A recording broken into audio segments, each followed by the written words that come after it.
Bom dia, boa tarde ou boa noite, conforme seja o horário que estejam me ouvindo. Dando sequência ao estudo do livro Paulo Estevão, nós estamos aqui no capítulo 10, o meio da história, no meio do livro, né, praticamente. Aqui, uma parte que realmente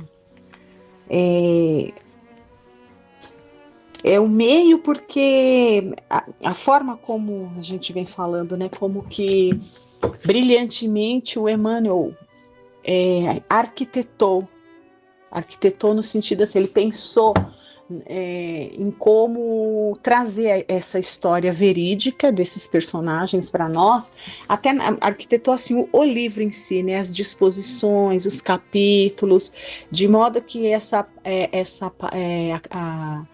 esse momento da transição de Saulo para Paulo seja bem o meio da história, né? Então, assim, uma história muito envolvente nessa primeira parte que nós estamos vendo, e a partir desse momento, dessa conversão, igualmente ela continua envolvente, né? Então, é um marco mesmo, assim, ele é tipo uma divisão de tempo da história da vida desse grande espírito, né?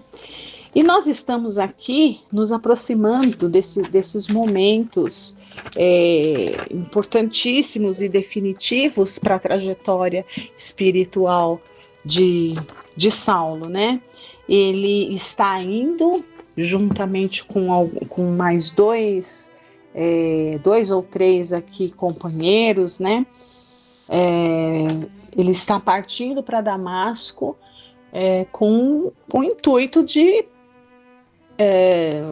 qual é o intuito dele? O intuito de perseguir Ananias, né? Qual é o intuito dele chegando até Ananias? Bom, primeira coisa, ele vai querer, ele vai provavelmente agir da forma, o desejo dele é fazer com que Ananias confesse um crime, se arrependa de um crime, se converta, né, abjure, negue ao Cristo. Certamente a intenção dele é fazer isso, é fazer com que a lei, né, conforme ele entenda, seja respeitada. Se caso isso não acontecer, ele vai usar de todas as maneiras de persuasão possíveis, né? Inclusive a própria pena de morte. Então ele está pronto para fazer o que ele julgar que seja necessário contra o Ananias, né? E nessa viagem, nesses 3 dias, nós estamos aqui falando, né, eles viajando ali pelo deserto, aquela região desértica, e o deserto para os povos judeus, para os israelitas e tudo mais, tem uma significação muito, muito grande, desde sempre. Eles eram povos nômades, né? Ficaram ali 40 anos vivendo ali no deserto. Enfim, e o deserto, como é um local assim de condições adversas, né? Muito difícil a vida no deserto. O sol, né? O sol durante o dia, a temperatura chega a temperaturas assim até superiores a 60 graus centígrados, né? Veja, a gente com calor, um verão de 40 graus, a gente já fica aqui achando que é demais, né? Imagine, temperaturas que se aproximam, às vezes até chegam e ultrapassam 60 graus, e madrugadas geladas, né? Ausência de tudo, ausência de água, ausência de vegetação, ausência de tudo, um silêncio ensurdecedor. Então, para esses povos, um ambiente tão inóspito assim, tão inóspito, só sobra uma coisa, só Deus. Então, eu nunca tive oportunidade de ir, mas as pessoas que já foram para assim desertos falam que realmente é uma experiência transcendental para aquelas pessoas que se conectam assim com questões mais da espiritualidade. Por quê? Porque de fato não existe nada material ali, só sobra mesmo o espiritual. A conexão com Deus é inevitável, né? Então, para o povo judeu, isso tem uma grande significação. E o Saulo, ele está nessa viagem que já está durando ali 3 dias, e o ambiente ali inóspito é propício para ele mergulhar em profundas meditações, que é onde nós estamos aqui vendo. Então ele já está sentindo um movimento diferente dentro dele. Um movimento, a sua consciência já começa a lhe apontar algumas coisas, o seu orgulho, porém, ainda o adverte que ele fez a coisa certa, mas lá dentro do seu íntimo, ele pensa na morte de Estevão, já com uma certa culpa, na morte de Abigail também, sentindo uma culpa, não consegue compreender o olhar de Estevão, né, que a gente percebe como que Emmanuel ele fala muito dos personagens, não só de Estevão, mas de várias personagens. Ele consegue descrever pelo olhar, né, mostrando para a gente que sim, de fato, os olhos são ali o espelho da alma, e através do olhar ele descreve muito dos seus personagens para nós. E o olhar de Estevão nunca mais sairia da mente de Saulo, porque ele não conseguia entender que aquela paz que ele tanto buscava, ele não encontrava. E ele percebia, né, naquele olhar sereno de Estevão, essa paz ali inalterável, inabalável, e ele percebeu isso também em Abigail, né? Então ele fica curioso com relação a essa paz que ele tanto busca e não encontra nesses seguidores ali do carpinteiro, como ele dizia. E continuando aqui a nossa leitura, nessas conjecturas, né? Ele está indo ali, fazendo a sua viagem, né? E pensando, né? Então, assim, olha, vamos retomar aqui o último parágrafo do que lemos a semana passada e dar continuidade, olha. Então, por mais que os companheiros lhe chamassem a atenção para os primeiros quadros de Damasco, então ele estava ali absorto em seus pensamentos, né? E estavam já chegando em Damasco, estavam próximos de Damasco, e os companheiros falam para ele: olha, estão chegando, né? Olha, por mais que os companheiros lhe chamassem a atenção para os primeiros quadros de Damasco que se desenhavam ao longe, Saulo não conseguia forrar-se ao solilóquio sombrio, ele conversando com ele mesmo. Ele estava meditando, ele estava se ouvindo a voz da consciência, né? Ele estava ali começando a mergulhar dentro dele mesmo. É algo que todos nós deveríamos e vamos, com certeza chegará o nosso momento de fazer esse mergulho em nós mesmos, né? Ele está fazendo. Então ele parecia não ver os camelos resignados que se arrastavam pesadamente sob o sol de brasas a pino do meio-dia. Embalde foi convidado à refeição. Detendo-se por minutos num pequeno oásis delicioso, esperou que terminasse o leve repasto dos companheiros e prosseguiu na marcha, absorvido pela intensidade dos pensamentos íntimos. E aqui a gente começa a perceber, né, esses pensamentos que vão ali, o que são, parecia não ver os camelos, né? Então, de alguma forma, ele estava quase que transportado ali, né? De modo que estava até meio que abstraído mesmo de toda aquela paisagem ali material em torno dele. Então, continuando, né? Continuando aqui a leitura, olha, ele próprio não saberia explicar o que se passava. Vamos aqui também, né, recordar um grande médium que ele era. Alguma coisa estranha estava acontecendo com ele aqui. Vamos tentar nos atentar aos detalhes da narrativa de Emmanuel. Olha, uma coisa que a gente observa e conforme a gente vai estudando e vai, né, pensando aqui, eu reflito muito lendo esse livro e acompanho alguns estudos assim também, né, de outras pessoas assim que são especialistas mesmo em Paulo, né, nas obras nos romances de Emmanuel e tal. Então há pessoas que se debruçaram muito, né, sobre essas obras, essa obra e outras, né, mas falando aqui dessa. E, de fato, o que a gente vai percebendo é que não existe uma palavra, gente. Olha, é um livro, né, imenso aqui, essa edição que eu utilizo, que é uma daquelas antigas, ele possui 553 páginas, letrinhas pequenas, né? Bem pequenas, e um livro pequeno, tamanho pequeno. Então, assim, veja, não é uma história que está narrada assim de uma maneira concisa, apesar do poder de síntese de Emmanuel ser brilhante. Ele diz, com poucas palavras ele fala muito, né? Mas o que a gente vai percebendo é que todas as palavras dele têm uma significação profunda. Então, cada palavra deste livro, da forma como Emmanuel colocou, porque ele foi buscar isso de esferas muito altas. Ele foi pegar essa história ali de esferas muito altas da espiritualidade para nos trazer dessa forma romanceada. Porque é uma história de vida, né? Uma história real. E cada palavra que ele utiliza tem não são só palavras, não é só poesia que tem. Tem um significado transcendental que talvez a gente ainda escape, muito disso escape a nossa compreensão. Por isso que é uma obra assim que penso que seja atemporal.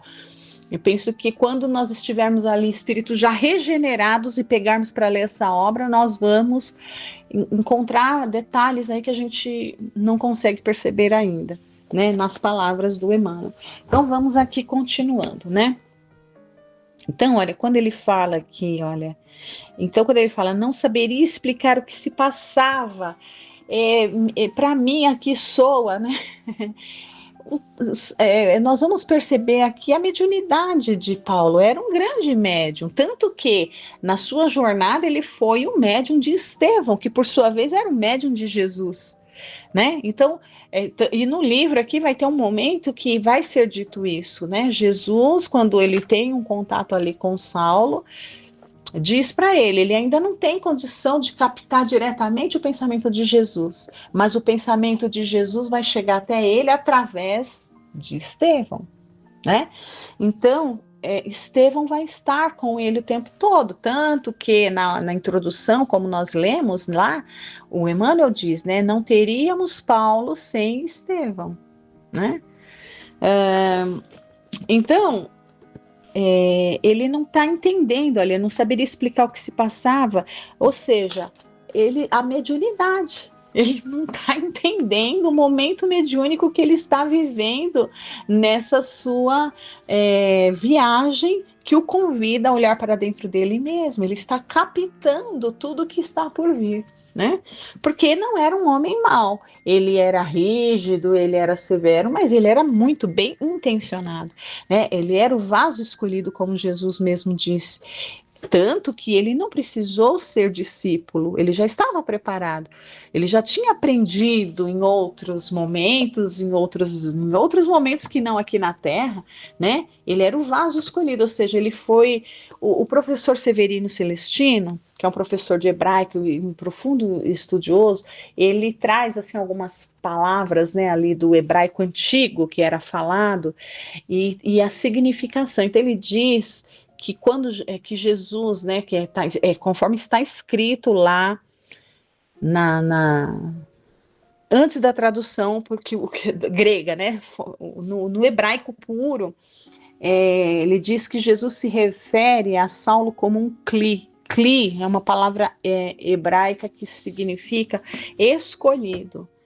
Né? Então, quando Jesus aparece para Ananias e manda que Ananias vá lá conversar com ele, fala, ele e Ananias fica com medo, Jesus fala para ele, não precisa ter medo, ele é um cli, né? E segundo o professor Severino Celestino, esse cli, traduzindo lá direto do hebraico, é uma palavra que representa o escolhido das alturas. Ou seja, ele já encarnou sendo escolhido, por isso que ele não foi discípulo, né? O discípulo é aquele que aprende e depois é enviado. O cli já é enviado, já estava pronto, né? Então ele foi só apóstolo de Jesus, né? E não discípulo. Então aqui, olha, continuando, ele está... Então, como ele já era preparado, ele já tinha... Ele está começando a perceber a sua missão mesmo, né? Que ele estava ali meio desviado, enfim. E ele está nesse momento ali, olha, que ele próprio não saberia explicar o que se passava. Suas reminiscências atingiam os períodos da primeira infância, então ele está mergulhando dentro de si mesmo, né? Todo o seu passado laborioso aclarava-se nitidamente naquele exame introspectivo. Dentre todas as figuras familiares, a lembrança de Estevão e de Abigail destacava-se como a solicitá-lo para mais fortes interrogações. Então ele estava pensando na vida dele, na família dele, e ele pensava também em Estevão e Abigail. Só que quando ele pensava em Estevão e Abigail, era muito mais forte do que ele pensar na própria família. Então veja a ligação espiritual dessas personagens, né? Por que haviam adquirido os dois irmãos de Corinto tal ascendência em todos os problemas do seu ego? Por que esperava Abigail, através de todas as estradas da mocidade, na idealização de uma vida pura? Né? Então, assim, ele sente dentro dele que era como se ele esperasse por ela. A partir do momento que ele a encontrou, ele tinha uma certeza íntima, por isso que ele nunca se relacionou com ninguém. E quando ele a encontrou, ele teve uma certeza que ele estava realmente esperando por ela de alguma forma, né? Então, vejamos aqui que são sentimentos que faz com que ele tenha uma sensação de que já conhecia a esses de antes, né? Mas de onde? De quando, né?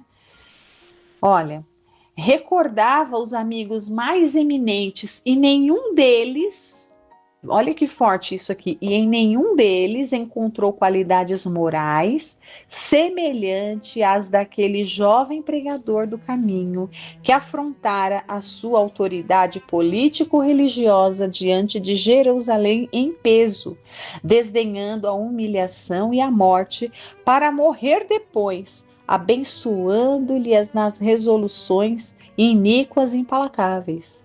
Que força os unira nos labirintos do mundo para que o seu coração nunca mais os esquecesse. Olha que forte. Então essas palavras aqui de Emmanuel não são simples palavras poéticas, né? Para que seu coração nunca mais os esquecesse, é nunca mais mesmo. Nunca mais mesmo, né? Vamos lá, até perdi aqui. A verdade dolorosa é que se encontrava sem paz interior, não obstante a conquista e gozo de todas as prerrogativas e privilégios entre os vultos mais destacados de sua raça.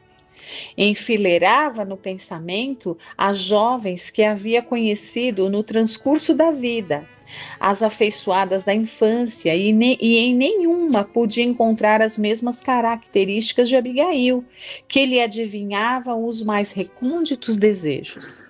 Atormentado pelas indagações profundas que lhe assoberbavam a mente, pareceu despertar de um grande pesadelo. Devia ser meio-dia. Muito distante ainda, a paisagem de Damasco apresentava os seus contornos. Aqui também, olha, mais uma forma, nós vamos entrar aqui. Então, quando Emmanuel, ele é tão maravilhoso da forma como escritor, um literato, né? Aqui é tão maravilhoso que sempre a gente vai perceber nessa obra que antes ou depois de algum acontecimento assim grande, algum acontecimento marcante, ele dá uma quebrada e começa a descrever a paisagem, a natureza, né? Para que a gente assim se recorde talvez de que estamos assim lendo um livro com as descrições todas, né? Esse livro aqui, gente, é uma coisa assim fora de série. É uma obra-prima, obra-prima, né? É uma obra-prima, e é uma obra-prima que veio através da mediunidade de Chico, que simplesmente se apaga aqui, né? A gente sabe que é do Chico porque a gente sabe, mas quando a gente mergulha na obra, a gente não pensa no Chico psicografando. A gente vê aqui o Emmanuel, o autor, narrando, contando a história. A gente pensa aqui nos diálogos de Saulo com os outros personagens, Abigail, Estevão sendo interrogado, tudo mais, né? Mas na narrativa a gente nem... Chico se apaga completamente. Que instrumento, né? Que instrumento perfeito que era Chico. Não tenho nem palavras assim para falar, né, da perfeição que foi essa obra aqui, porque o trabalho dessas pessoas todas, começando, né, não sei nem por quem começaria, mas falando ali, Chico, Emmanuel, essa parceria incrível, né, e todas as personagens aqui, todos esses espíritos que vivenciaram essa história, e cada um cumprindo ali fielmente a tarefa, né, o Emmanuel como narrador da história, sabendo dosar assim perfeitamente a narrativa dos fatos, os fatos alegres, os fatos tristes, os fatos dolorosos, os fatos importantes, intercalando com a poesia, com a poética toda da descrição do ambiente, para que a gente mergulhe mesmo e fique até imaginando, né, como é. E o Chico se apagando completamente, que a gente nem pensa, né, que ele poder... Não vemos traço nenhum do Chico aqui, né? De tão fidedigno que é essa narrativa. Bom, mas vamos continuar aqui. Ó. Então o Emmanuel agora vai dar uma quebrada nesse momento, assim, momento de sério, né, de meditação profunda de Saulo. Ele vai dar uma quebrada agora falando, e estamos prestes ao grande acontecimento, então ele vai dar uma quebrada falando aqui da natureza, quer ver? Olha, então muito distante ainda, a paisagem de Damasco apresentava os seus contornos, pomares espessos, cúpulas cinzentas que se esboçavam ao longe. Bem montado, evidenciando um aprumo de um homem habituado aos prazeres do esporte, Saulo ia à frente em atitude dominadora. Então, olha, bem montado. Então, ele estava aqui sobre um animal, mas não sabemos se é sobre um cavalo, não sabemos se é sobre um camelo, né? Vamos ver aqui se o Emmanuel vai narrar, mas ele estava bem montado e ele ia à frente, né, como um comandante mesmo, e os demais ali atrás. Então ele estava, né, bem montado, ele tinha aquele porte todo que nós já vimos ali no começo da leitura, dado aos esportes e tudo mais. Deveria ser realmente um homem muito bonito, um homem com um porte físico muito bem, né, assim, com um porte atlético mesmo. Então veja, olha, então ele ia à frente, evidenciando o aprumo de um homem habituado aos prazeres do esporte. Saulo ia à frente em atitude dominadora. Agora chegamos aqui ao momento. Olha, em dado instante, todavia, quando mal despertara das angustiosas cogitações, sente-se envolvido por luzes diferentes da tonalidade solar. Tem a impressão de que o ar se fende como uma cortina, sob pressão invisível e poderosa. Olha a mediunidade. Intimamente, considerava-se presa de inesperada vertigem após o esforço mental persistente e doloroso. Né? Doloroso por quê? Porque não é fácil mergulhar para dentro de nós mesmos, né? Fazer a reforma íntima não é fácil, exige coragem, muita coragem, porque não é fácil. É doloroso mesmo, né? É se despojar de orgulho, entre outras coisas. Quer voltar-se, pedir socorro dos companheiros, mas não os vê, apesar da possibilidade de suplicar o auxílio, né? Então ele procura, mas ele não enxerga mais nada, ele só enxerga essas luzes diferentes, ele enxerga o ar, né, fendido como uma cortina, aquela sensação ali que o envolve, né, aquela vertigem toda, E ele fica desesperado. Ele olha, não enxerga mais os colegas que estavam junto com ele. Ele começa a chamar: olha, Jacó, Demétrio, socorram-me! Grita desesperadamente. Mas a confusão dos sentidos lhe tira a noção de equilíbrio e tomba do animal. Então ele cai, né, do animal. Não sabemos aí que animal que é. Se é um cavalo, se é um camelo. Tomba do animal ao desamparo, sobre a areia ardente. A visão, no entanto, parece dilatar-se ao infinito. Outra luz lhe banha os olhos deslumbrados, e no caminho que a atmosfera rasgada lhe desvenda, vê surgir a figura de um homem de majestática beleza. Né? Olha aqui o adjetivo que o Emmanuel usa, majestática beleza, dando-lhe a impressão de que descia do céu ao seu encontro. Sua túnica era feita de pontos luminosos. Os cabelos tocavam nos ombros a Nazarena. Os olhos magnéticos emanados de simpatia e de amor, iluminando a fisionomia grave e terna, onde pairava uma divina tristeza.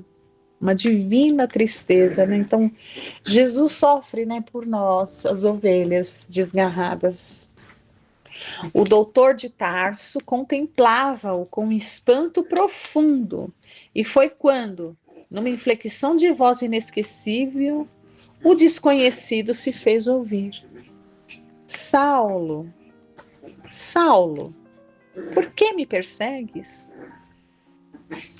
Ai, gente, é difícil ler isso daqui sem se emocionar, né, não? O moço tarsense não sabia que estava instintivamente de joelhos. Isso é uma coisa que a gente já tem a possibilidade de escutar em algumas narrativas, né? Acho que é o irmão X que traz ali um sonho que o Tibério teve, sei lá, algum autor espiritual sempre traz que aqueles que tiveram a oportunidade de se sentir ali diante de Jesus e perceber a grandeza espiritual, é instintivo se colocar de joelhos. Instintivo. Tamanha a majestática, como diz aqui, beleza, né? Como diz o Emmanuel aqui, a majestade espiritual dele. Seria assim, eu creio que algo que inevitável, instintivo para um espírito ali comum, né? E ele percebe que quando ele nem vê como, mas quando ele percebe, ele já está ali de joelhos, reverenciando, né? Então, olha, contemplavam. Então, o moço tarsense não sabia que estava instintivamente de joelhos, sem poder definir o que se passava. Comprimiu o coração numa atitude desesperada e incoercível sentimento de veneração apossou-se inteiramente dele. Imagine, né, estar diante do mestre. Que significava aquilo? De quem o vulto divino que entrevia no painel do firmamento aberto e cuja presença lhe inundava o coração precípite de emoções desconhecidas?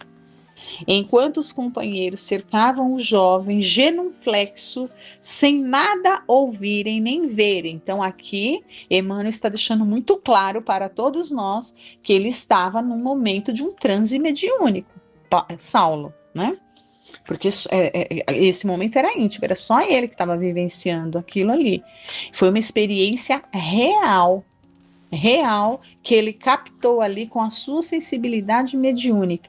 Os outros não estavam na mesma sintonia, na mesma faixa vibratória, né?